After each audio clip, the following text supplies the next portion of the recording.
Почитувани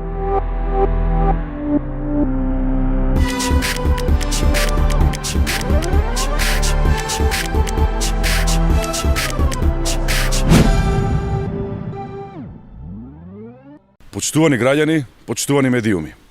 Во нашата држава во тек е масовна имунизација на населението. До сега се вакцинирани 35.000 наши сограѓани, а пријавени за вакцинација се скоро 160.000 граѓани. Исто така, и преку матичните лекари се врши консултација со пациенти со цел да им се додели термин за вакцинирање. Зад мене, во општина Куманово, во пунктот за вакцинација успешно се спроведува вакцинирање на моите сограѓани кумановци. Во периодот што следува планирано е спроведување на масовна имунизација и во некоја од салите во Куманово, зашто побрзо да се вакцинираат поголем број граѓани во овој регион.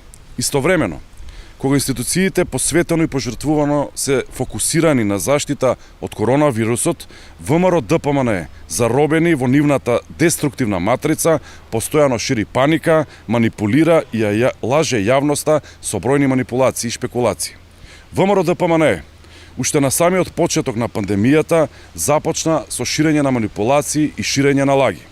Ја манипулираа јавноста дека немало доволен број на тестови и дека Министерството за здравство ги штелувало бројките на заразени и починати граѓани, па дури и дека здравствените работници немале доволно здравствена опрема за работа со ковид пациентите. Нивниот министер за внатрешни работи Чулев во преодната влада јавно велеше дека полицијата немала да казнува за прекршување на мерките за заштита од коронавирусот, со што ги потикнуваше граѓаните на неодговорно постапување по опасноста на јавното здравје.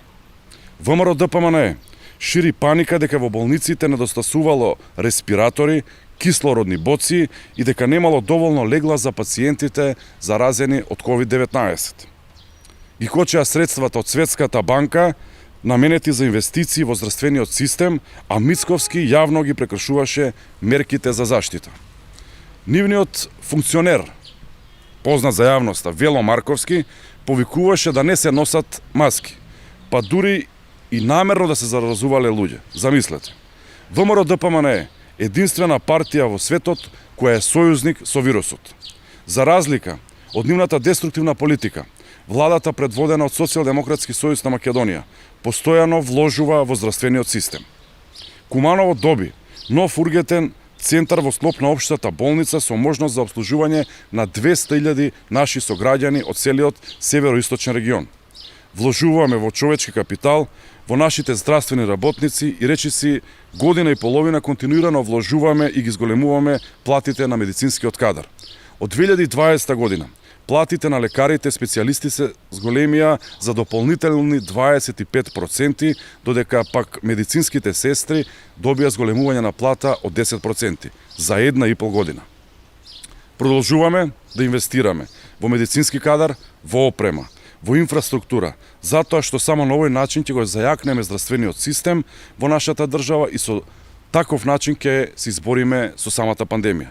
Почитувани граѓани, граѓаните јасно го проценуваат деструктивното однесување во време на сериозна здравствена криза на ВМРО ДПМН и посветениот и пожртвуван пристап на владата предводена од СДСМ.